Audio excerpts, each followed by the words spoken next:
Fabriken werden gegründet. Ehrliches deutsches Volk und unser liebes deutsches Reich. 1941. Nazi Germany dominates continental Europe. It is vital to destroy the military power of the Nazi dictatorship and the industrial strength that sustains it. We needed an aircraft that was going to be able to go basically behind enemy lines and destroy their supply lines. There is only one way to strike directly at the brutal regime. Bomber Command took over and started taking the fight to the enemy, and it was the hard way. One aircraft has come to represent the courage and determination of all who flew and fought in a deadly, relentless aerial battle. As an aircraft, it was ahead of its time. It was more a person than an aircraft. It's a powerful machine. Its aggressive capability will play a major role in the defeat of Nazi Germany. Its specialized missions will become part of aviation history. This is the story of the outstanding heavy bomber of World War II, the Lancaster, told by the men who flew her.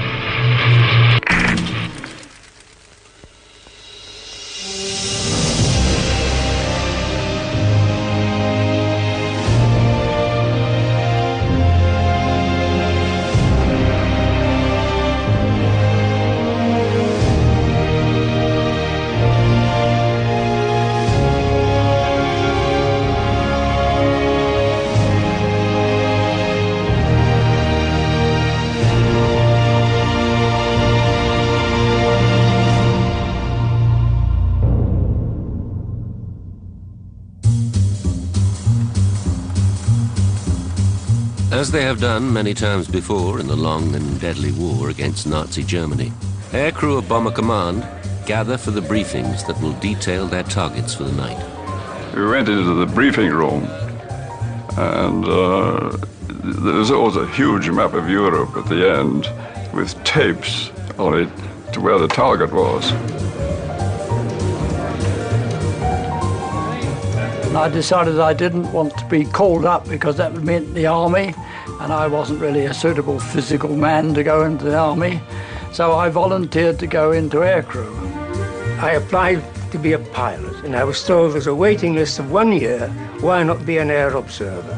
In other words, to become a navigator. Most guys wanted to be pilots in those days. Much to my father's disgust, because he went through World War I as a driver, and he didn't want me to be to fly. I went to Rhodesia to train as a pilot, and then I got a dose of malaria, and I was scrubbed off the course. So I went down to South Africa to train as a bomb aimer. At the time, 1943, the losses of gunners were so high that they said, no, you can't become a wireless operator, you'll have to be a gunner. And so I became a gunner. After a number of training places in England, I was taught to fly in the United States in the Army Air Corps there. We had to learn the RAF way after we got back. For aircrew, the price paid in the fight for freedom is a grimly personal statistic. My own squadron, numerically, was wiped out twice during the period I operated. Because none of us really expected to finish a tour, especially when you were getting towards the end. You felt, now, am I going to finish it or not? It takes a particular kind of courage to climb aboard an aircraft, fully aware of the growing losses amongst aircraft and crews, the slim chance of surviving. We met a crew, and they were all excited. They were going to do their first operation. And we said, oh, good luck to them. And that was the last anybody ever heard of them. They just disappeared. The word last comes in many, many times in preparation, because you've written your last letter, possibly. You had possibly your last meal, and you've had your last cigarette. And yet, night after night, airmen, every one of them a volunteer, will make the long flight through hostile skies, determined to smash the Nazi war effort. This was something we had to achieve to wipe out as much of the enemy's industry and occupy as many people defending Germany as was possible. In the counterattack against Nazi aggression, the Avro Lancaster and the men who fly her will become the mainstay of Britain's bomber command. It will fly the greatest number of sorties and deliver a greater tonnage of bombs than any other aircraft.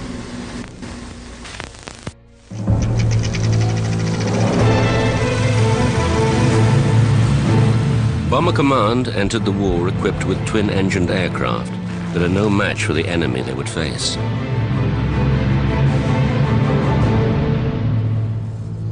Hitler's armies, aided by the Luftwaffe, sweep across the Low Countries and into France.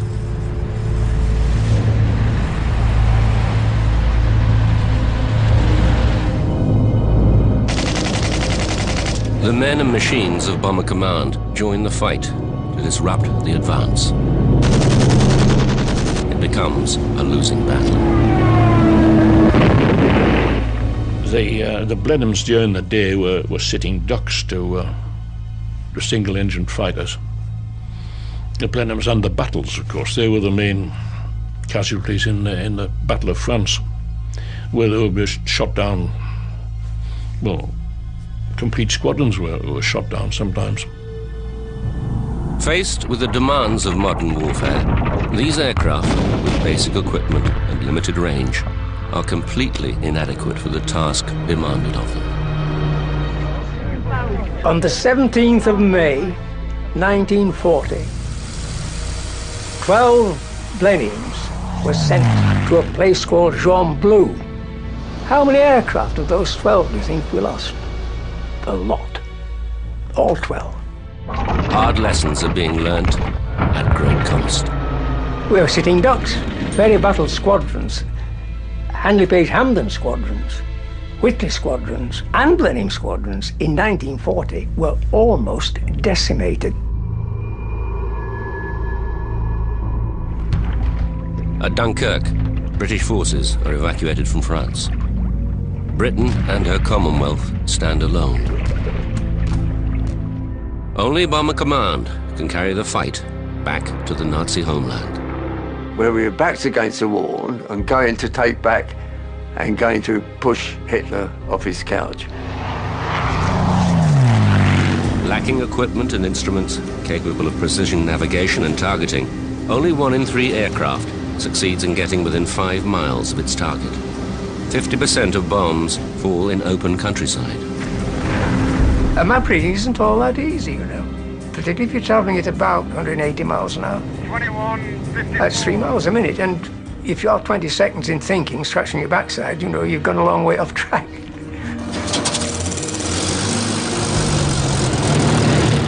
"169 aircraft set off to raid Berlin. Fewer than half reach the target. Very few bombs actually fall upon the Nazi capital. 9 are killed and 32 injured on the ground. 120 aircrew die on this operation. And Britain itself has come under savage aerial attack.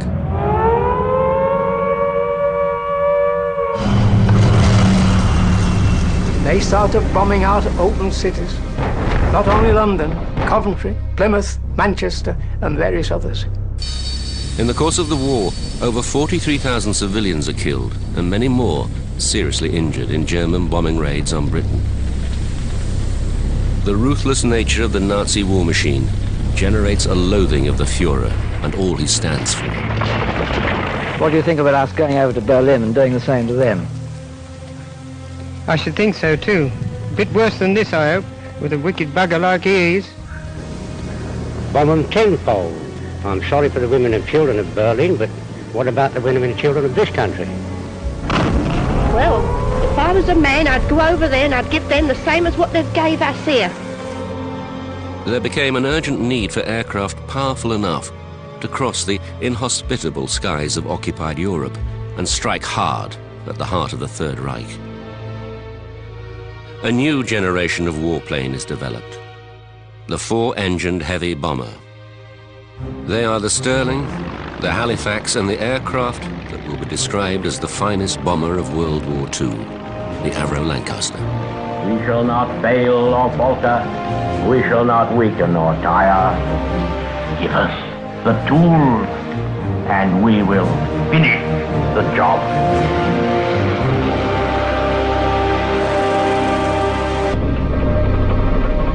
The Avro Lancaster will become part of Bomber Command's effort to destroy the Nazi industrial might. It will play the major role in this operation, but its origins lay in another, far less successful design.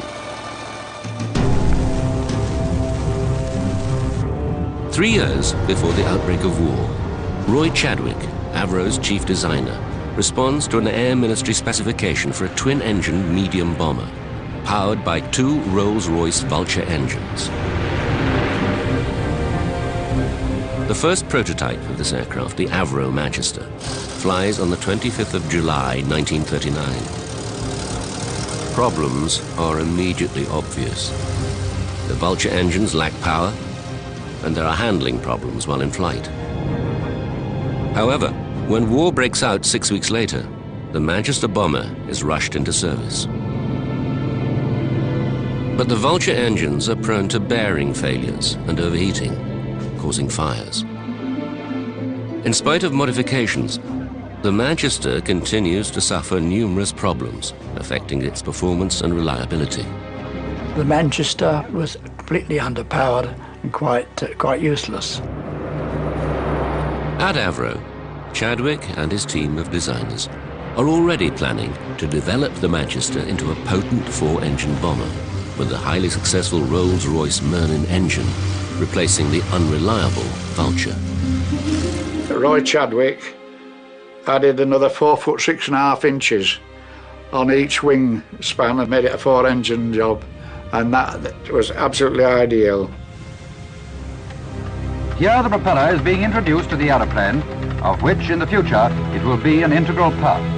Known as the Merlin Manchester, or Manchester Mark III for security reasons, it is named unofficially the Lancaster by its design team.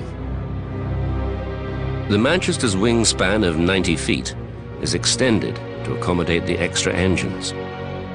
This increase in the wing area also improves the new aircraft's takeoff performance. The flying prototypes of the new aircraft are an immediate success. As an aircraft, it was ahead of its time. Technologically, it was a fantastic aircraft, and also she had a sort of character of her own, you know. And the name that will become legend is now official. The Lancaster Mark I is ordered into full production. She was a beauty. There's no doubt about it. Roy Chadwick designed a really tip-top aircraft there. It wasn't designed for comfort. Basically, it's a metal tube with a main spar to support the wings and the engines, and then it has miles of cables, electronic equipment. The Lancaster will acquire the Manchester's most singular feature, a spacious and unobstructed bomb bay. A typical bomb load would be either 15 1,000-pounders or a cookie and cans, which was a 4,000-pounder, and 12 cans of incendiaries. The Americans couldn't carry the bomb loads that the Lancaster could. As 1941 draws to a close, the Avro Lancaster enters operational service. And Bomber Command gains a new commander, the single-minded, uncompromising Air Chief Marshal Arthur Harris. The Nazis entered this war under the rather childish delusion that they were going to bomb everybody else. They sowed the wind, and now they are going to reap the whirlwind. In the aerial battle to defeat Nazi Germany, the gloves are about to come off.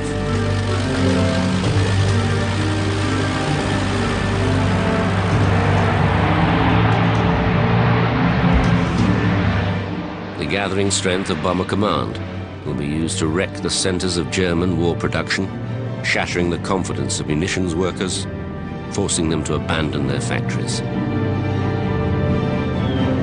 The civil population of Germany have, however, an easy way to escape from these severities. Abandon their work and go out into the field and watch their home fires burning from a distance. The Lancaster makes its first operational sortie. It is an unremarkable debut for such a remarkable aircraft, as 4 Lancasters from 44 Squadron take part in a night operation, sowing anti-shipping mines off the German coast. The first operational bombing mission for the Avro Lancaster comes 7 days later.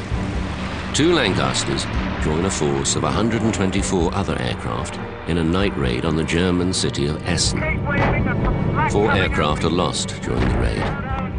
On the ground, very little damage is done to a city that is home to many major munitions factories. Increasing numbers of Lancasters are now joining the squadrons of Bomber Command. And pilots, converting from more familiar aircraft, are quick to appreciate the Lancaster's flying qualities. The Lanc was such a different aircraft. It was much lighter, much more positive in its reactions to control, and it handled quite beautifully. A force of 12 Lancasters embark on a daring daylight raid deep into Germany. Accurate navigation and precision bombing are essential. It is a round trip of 1,250 miles to the Bavarian city of Augsburg. Flying at low level, they are confronted by enemy fighters and a hail of anti-aircraft fire as they battle their way to the target. A factory producing diesel engines for the German U-boat fleet.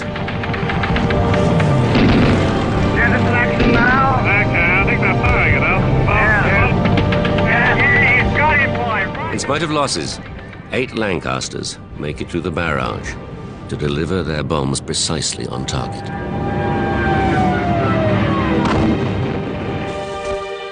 Of the 12 Lancasters taking part in the raid, only 5 badly damaged aircraft return. 49 aircrew are missing. Squadron leader John Nettleton, who 5 weeks earlier had led the first operational flight made by Lancasters, wins the Victoria Cross for his part in the operation and becomes a national celebrity, touring factories in Britain, addressing the workers. Well, I do thank you very much indeed. It is really most important that we do blast hell out of these Germans, and I assure you that the more you give us, the more we'll do.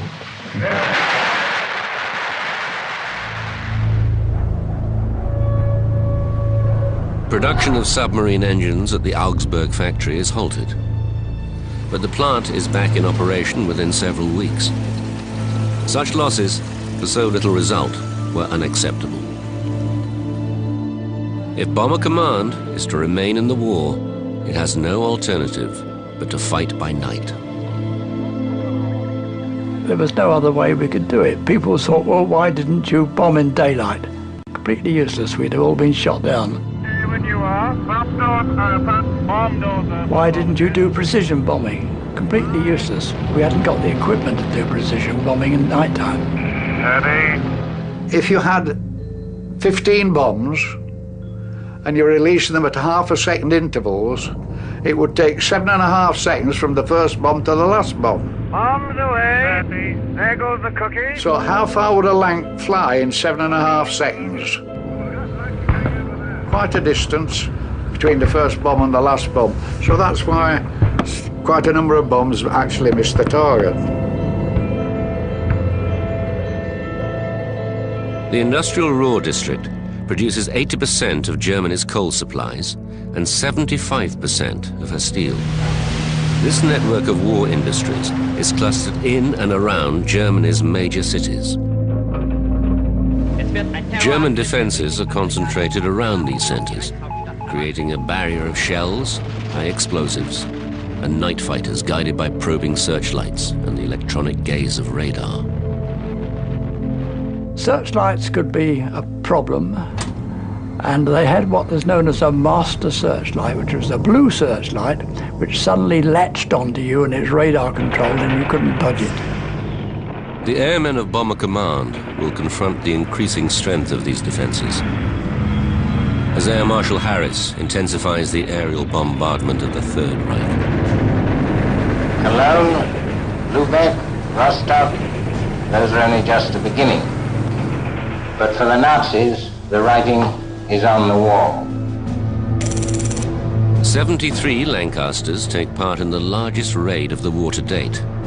A total of 1,047 aircraft strike at the city of Cologne. That's not on your mind. Your mind is on the job you're there to do. 41 aircraft are lost. In Cologne, production is halted at 36 major factories. 70 others have their output reduced by half. Within a month, production is back to normal in the damaged city. Arthur Harris intends Bomber Command to become a war-winning weapon of devastating power. He resolves to strike harder and repeatedly at the enemy's resources. In your hands lie the means of destroying a major part of the resources by which the enemy's war effort is maintained. Let him have it right on the chin.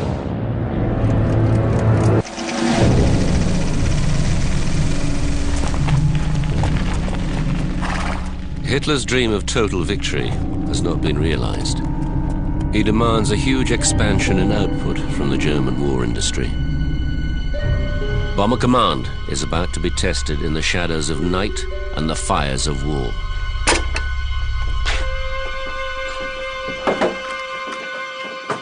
The head of Britain's bomber force is a staunch advocate of his command's ability to shorten the war. There are a lot of people who say that bombing can never win a war. Well, my answer to that is that it has never been tried yet, and we shall see. Bomber Command aircrew are aware of the crucial role they play in crippling the German war effort and the high cost involved. On the one side, you wanted to go and get this extra flight behind you towards your 30. But on the other hand, you didn't want to go because you were bloody scared and you knew the circumstances and the possibilities. The moment you enter the briefing room and you look at the board which is going to be unveiled and reveals this ribbon, and you straight away goes to the point where the ribbon starts to come down, and so you know that that point is where the target is. Every crew member had a job to do of its own, and every crew member relied on the other, whether it was a pilot or a gunner. They knew that if you didn't do your job right, their lives would be at risk.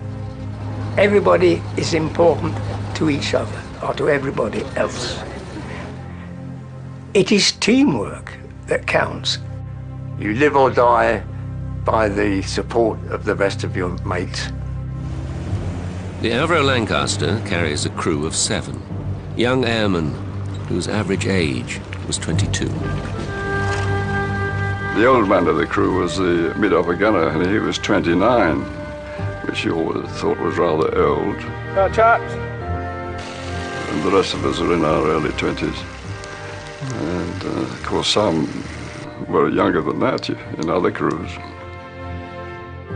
The bomb aimer's position is in the plexiglass blister at the nose of the aircraft. Behind and below the pilot and flight engineer are the radio operator and navigator. I was behind my screen doing calculations, and I was so occupied that I really was in a position to almost shut out what was going on outside. And if you're running late, you should try and speed up a bit. So the navigator worked out all those sorts of problems. My flight engineer hated having to increase the revs to speed up.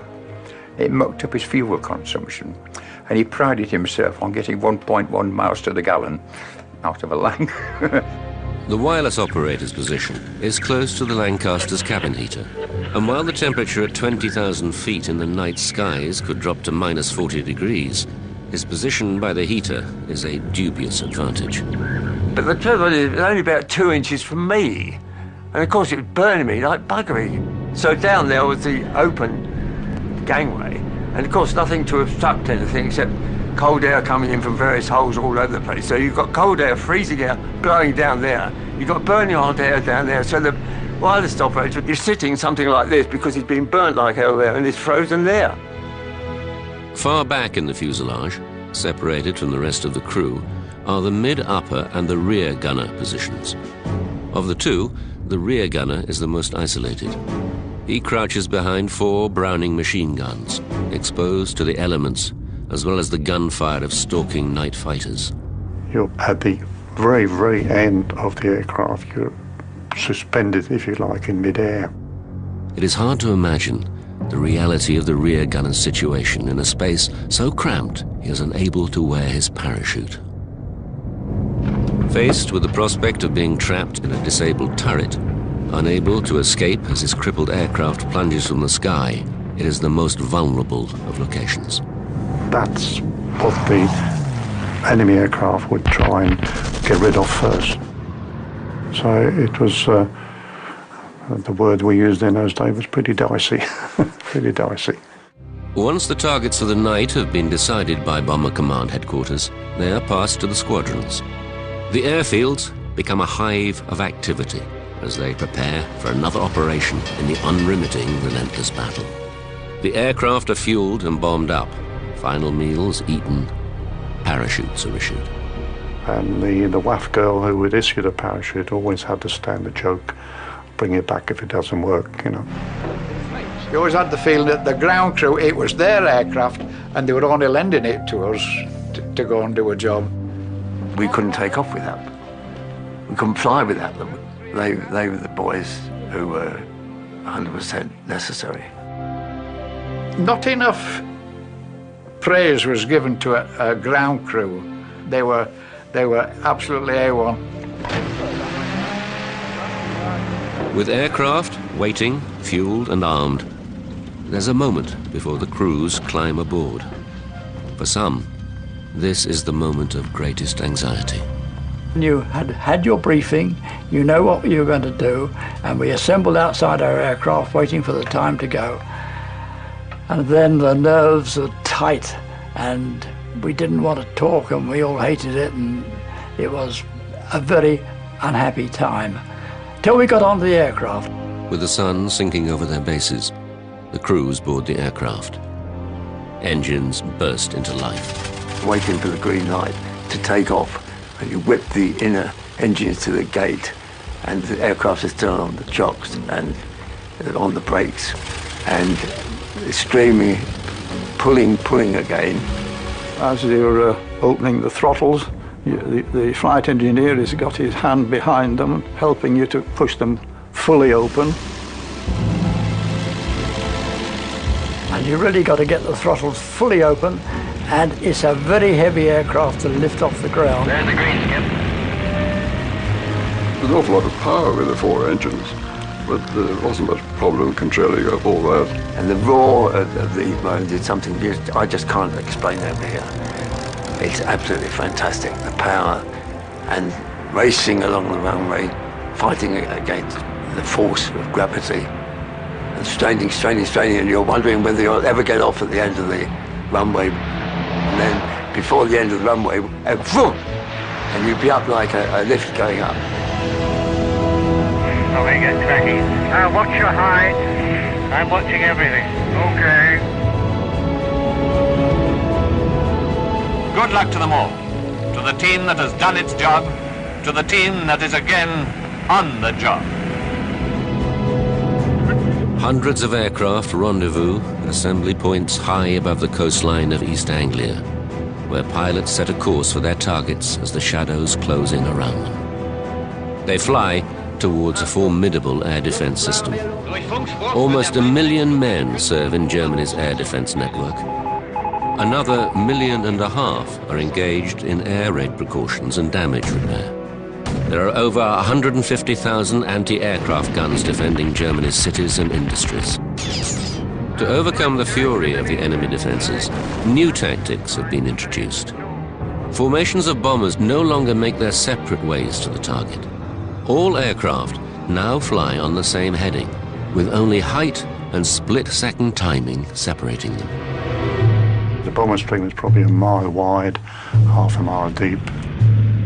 You're probably 700 or 800 bombers all heading for the same place. Too many, I reckon. The idea was for us all to keep together as far as possible in the stream. And we used to start hitting other people's slipstreams. We started lurching about. It is hoped the enemy defences will be overwhelmed by this concentrated mass of aircraft. It is a dangerous tactic. And it was an air traffic control officer's nightmare, the whole thing. Both the bomb aimer and the wireless operator yelled at me that there was an aircraft approaching us on the port side, and I just caught a glimpse of it. It was another Lancaster. I heaved back on my control column and climbed, and he must have pushed forward on his and dived. We were so close that I could see his instrument panel light glow as he went underneath us, and the rear gunner said he shook hands with the other rear gunner as they went past. The Nazi warlords, stunned by the weight of the attacks on their cities, reorganized their defenses. Night fighters are no longer directed onto individual targets by ground controllers. Instead, they wait over the target cities for the bomber stream to come to them. They dive down into their own anti-aircraft fire to pick off bombers, now silhouetted against the fires below. Lancasters on their bombing run fly straight and level and make easy targets.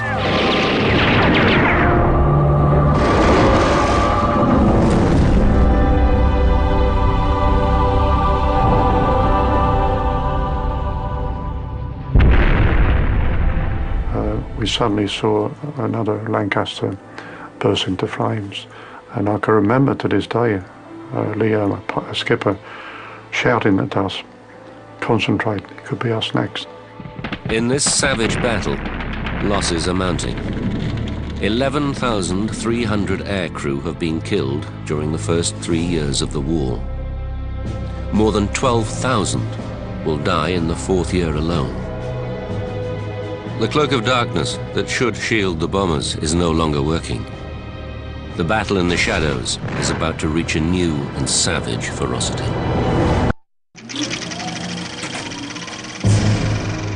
The commanders of the Allied bombing squadrons have been tasked with the destruction and dislocation of the German military, industrial, and economic system. Aircraft are now equipped with a variety of electronic devices developed to baffle and confuse the enemy defenses. One of them is surprisingly simple. Window is the code name given to thousands of strips of aluminium foil cut to an exact length. Hurled from the aircraft and fluttering slowly to the ground, this metallic cloud reflects radar and swamps the air defense screens. Their screens just went blank, covered with mush. To begin with, it was amazingly effective, but the more it was used, the less effective it became. As each new development is countered by the enemy, the pilots and crews still have to fly into the same cauldron of fire and flame. You could see the target sometime before you arrived. And you think, well, just hope you get through. They used to say that they chucked up everything except the kitchen sink. Searchlights pierce the night sky, seeking targets for the guns to finish off. And I immediately got coned by searchlights.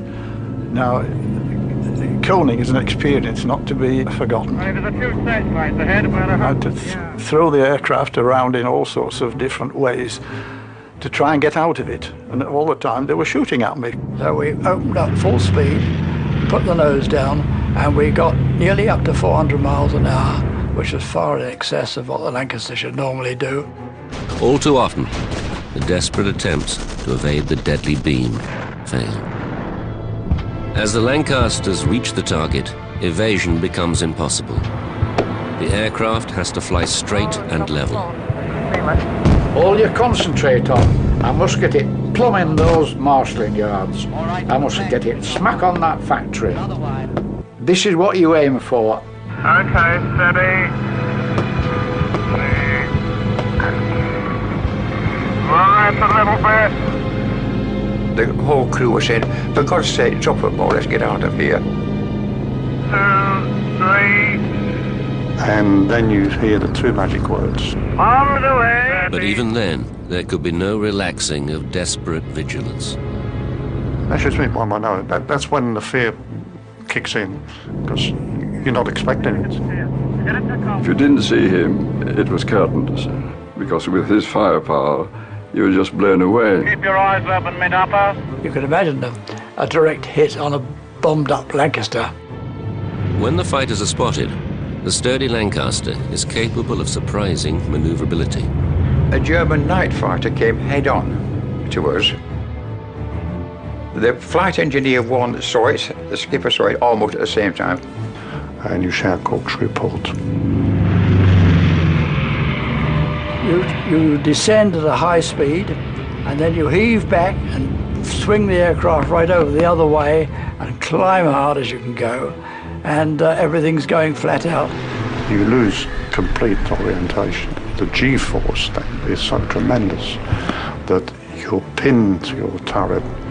Many damaged aircraft will never make it back to their bases. Pilots will nurse their injured machines over the miles to fail moments from home. All around us, so horrible things were happening. 2 of our aircraft at about 700 feet collided over the end of the airfield, just off the airfield, and wiped out most of the crew. And another aircraft flew into the ground.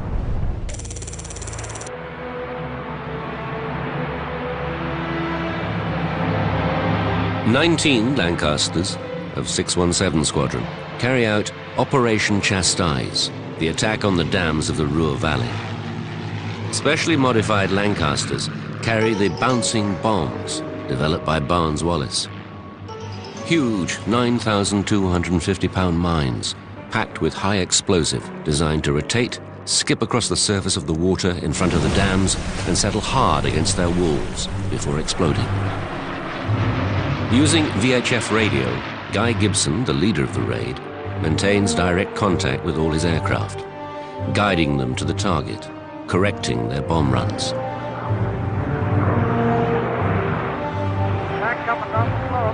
It is the first use of the master bomber technique.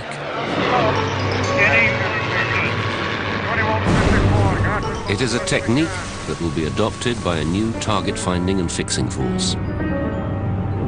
Fitted with the latest navigational equipment and trained intensively in precision bombing, the Pathfinder force will be the first over the target, marking the precise aiming points. When they got to the target, they put down their markers, which we could see, and we would bomb their markers. D-Day. The Allied armies land on the Normandy beaches. The main bombing effort is now focused on devastating the defenses facing the advancing Allied armies. Lancasters are the only aircraft capable of carrying the huge 21-foot-long, 12,000-pound Tallboy bomb and the even more massive Grand Slam 22,000-pound bomb, both created by Barnes-Wallis. Reinforced blockhouses, submarine pens, viaducts, railway tunnels, launch sites of the V-1 and V-2 rockets, even the German battleship Tirpitz sheltering in a Norwegian fjord. All are targets for Lancasters modified to carry the huge earthquake bombs. They bomb with precision, hitting their targets hard and accurately.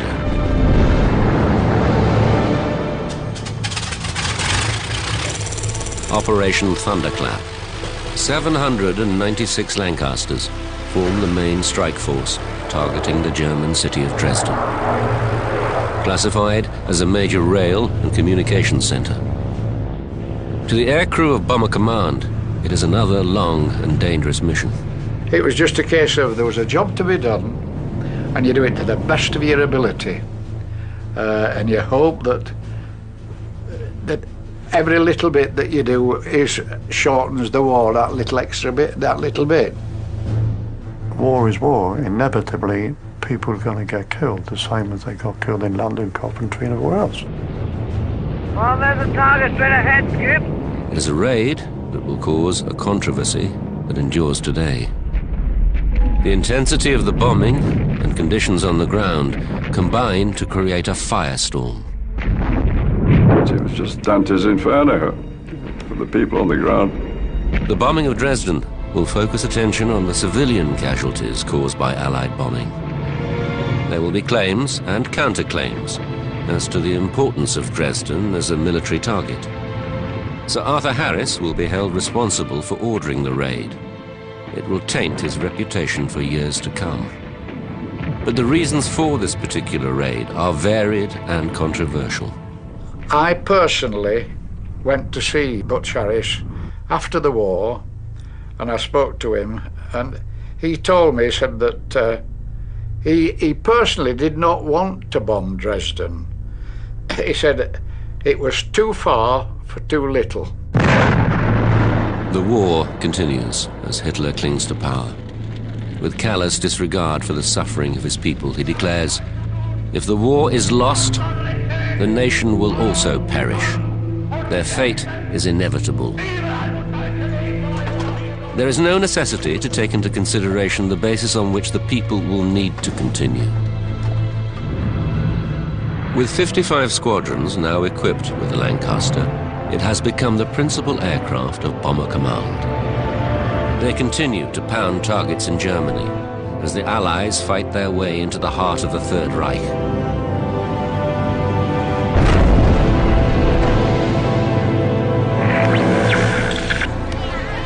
In sudden contrast to their usual role, Lancasters are given a humanitarian mission, Operation Manna. A couple of months before the war finished, and there we were faced with something totally different from our normal job. The Dutch, particularly in the western part of Holland, were starving. A week before, we'd been bombing Bremen at 18,000 feet. And here we were now on a mercy flight, pushing all these different types of food, powdered eggs, chocolates, all sorts of things, push them up to Bombay. 31 Lancaster squadrons take part in Operation Manna, flying over 3,000 sorties in 9 days. There was a big white cross in a field. That was our drop-in zone. But as you flew across the town, thousands and thousands of people in the streets and the fields, hanging out the windows, on top of the roofs, and they were all waving at you. I shall never forget the sight in my life. They had got up to every roof, every top, and they had got pillar slips and white blankets and so on, and they had spelled out on the rooftop, "God bless you." There were tears in our eyes, I can tell you that.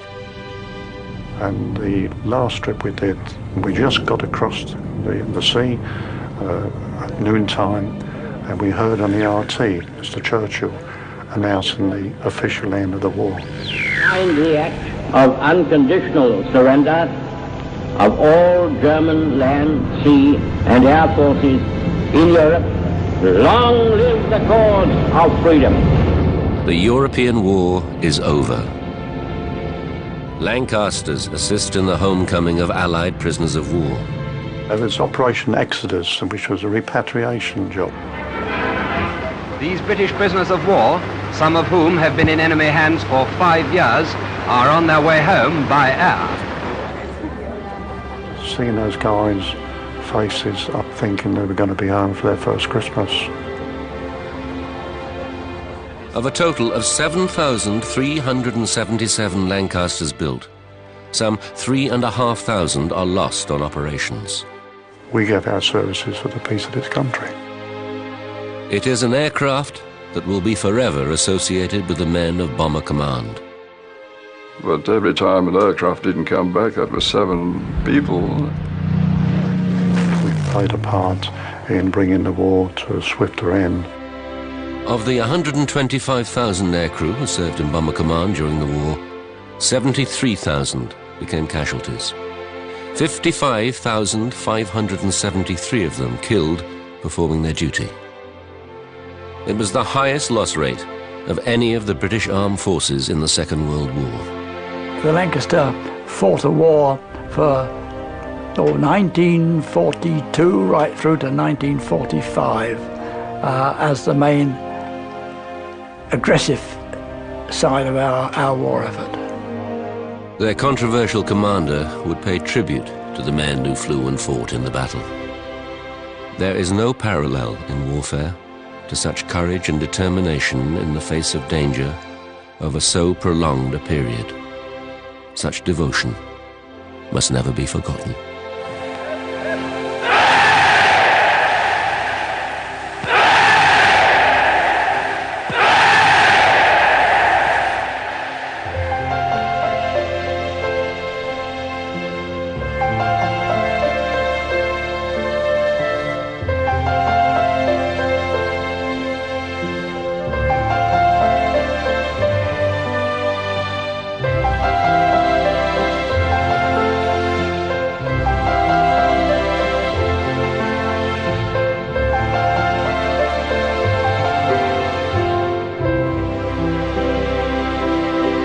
Up because that meant the army, and I wasn't really a suitable physical man to go into the army, so I volunteered to go into aircrew. I applied to be a pilot, and I was told there's a waiting list of 1 year. Why not be an air observer?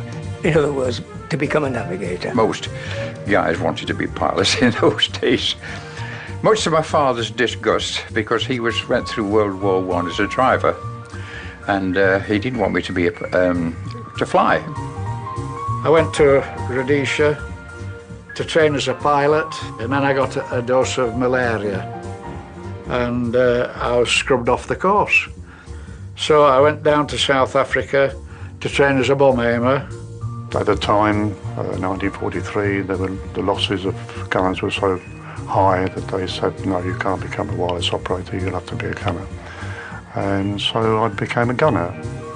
After a number of training places in England, I was taught to fly in the United States in the Army Air Corps there. We had to learn the RAF way after we got back. For aircrew, industry and occupy as many people defending Germany as was possible. in the counterattack against Nazi aggression, the Avro Lancaster and the men who fly her will become the mainstay of Britain's bomber command. It will fly the greatest number of sorties and deliver a greater tonnage of bombs than any other aircraft.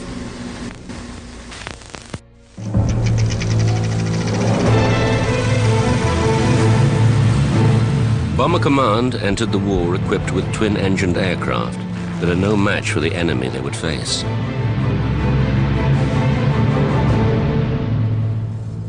Hitler's armies, aided by the Luftwaffe, sweep across the Low Countries and into France.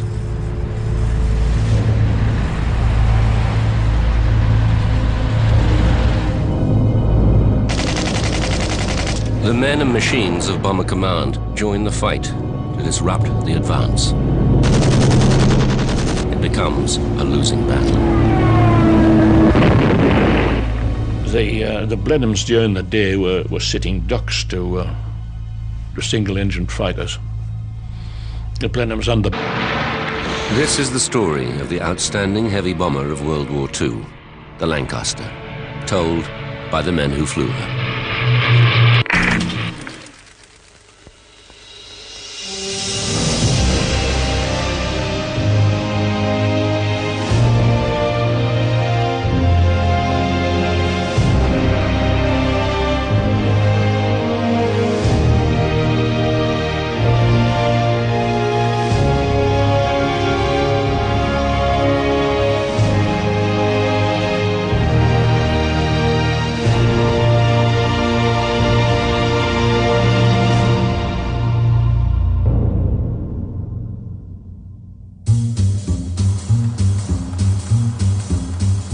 As they have done many times before in the long and deadly war against Nazi Germany, aircrew of Bomber Command gather for the briefings that will detail their targets for the night. We went into the briefing room, and there's always a huge map of Europe at the end with tapes on it to where the target was. And I decided I didn't want to be caught. The price paid in the fight for freedom is a grimly personal statistic. My own squadron, numerically, was wiped out twice during the period I operated. Because none of us really expected to finish a tour, especially when you're getting towards the end. You felt, now, am I going to finish it or not? It takes a particular kind of courage to climb aboard an aircraft, fully aware of the growing losses amongst aircraft and crews, the slim chance of surviving. We met a crew and they were all excited. They were going to do their first operation. And we said, oh, good luck to them. And that was the last anybody ever heard of them. They just disappeared. The word last comes in many, many times in preparation because you've written your last letter, possibly. You had possibly your last meal, and you've had your last cigarette. And yet, night after night, airmen, every one of them a volunteer, will make the long flight through hostile skies, determined to smash the Nazi war effort. This was something we had to achieve to wipe out as much of the enemies. Fabriken werden gegründet, ehrliches deutsches Volk und unser liebes deutsches Reich. 1941. Nazi Germany dominates continental Europe. It is vital to destroy the military power of the Nazi dictatorship and the industrial strength that sustains it. We needed an aircraft that was going to be able to go basically behind enemy lines and destroy their supply lines. There is only one way to strike directly at the brutal regime. Bomber Command took over and started taking the fight to the enemy, and it was the hard way. One aircraft has come to represent the courage and determination of all who flew and fought in a deadly, relentless aerial battle. As an aircraft, it was ahead of its time. It was more a person than an aircraft. It's a powerful machine. Its aggressive capability will play a major role in the defeat of Nazi Germany. Its specialized missions will become part of aviation history.